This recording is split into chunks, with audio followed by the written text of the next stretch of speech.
Assalamualaikum warahmatullahi wabarakatuh. Nama saya Cici Nurmisatul Jannah, nomor absen 22 dengan NIM 20383022009 dari program studi Perbankan Syariah kelas B.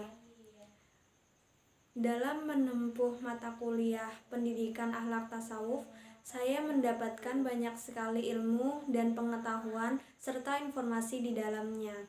Kali ini saya akan menjelaskan tentang pengetahuan dan informasi yang telah saya ketahui pada mata kuliah pendidikan akhlak tasawuf ini, yakni definisi tasawuf menurut beberapa tokoh.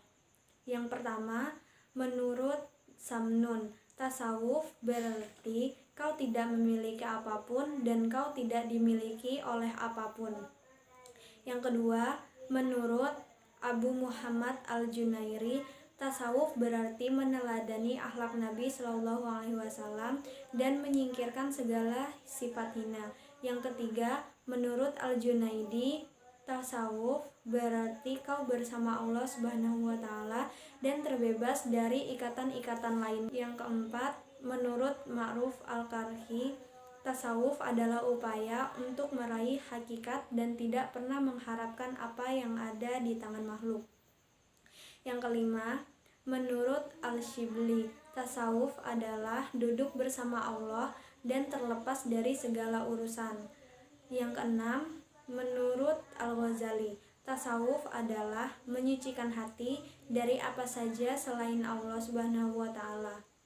Sedangkan menurut Wikipedia, Sufisme atau tasawuf adalah ilmu yang mengetahui bagaimana cara menyucikan jiwa, mencernihkan akhlak,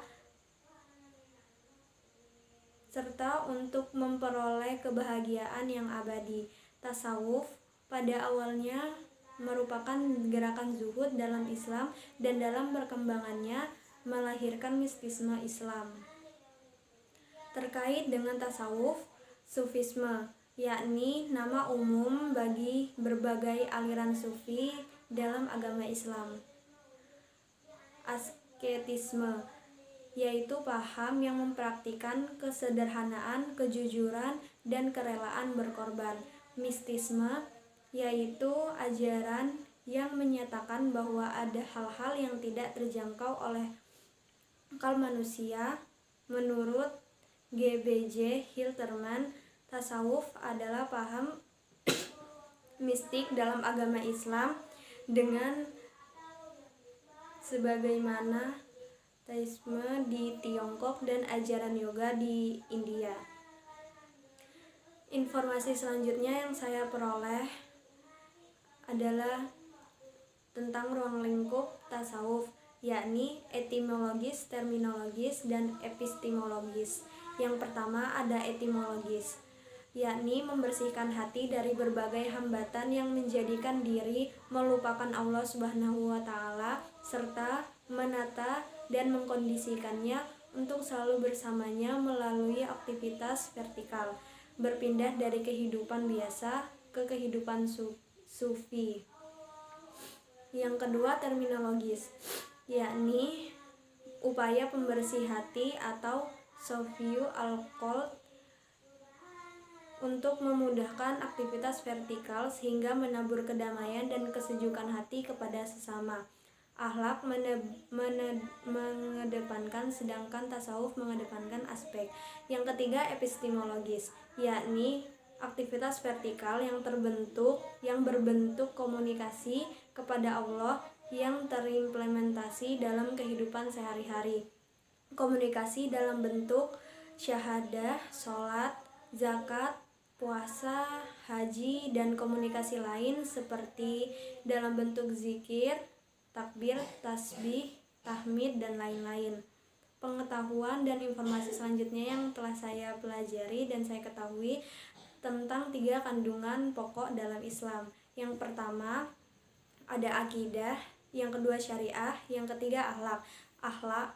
Akidah yakni keyakinan yang teguh dan pasti, yang tidak ada keraguan sedikit pun bagi orang yang meyakininya.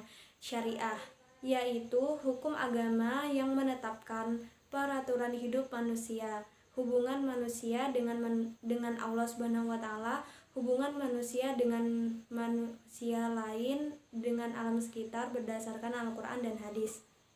Akhlak yakni budi pekerti, perangai, tingkah laku atau tabiat. Selanjutnya yang saya ketahui adalah keterkaitan antara akhlak, moral, dan karakter.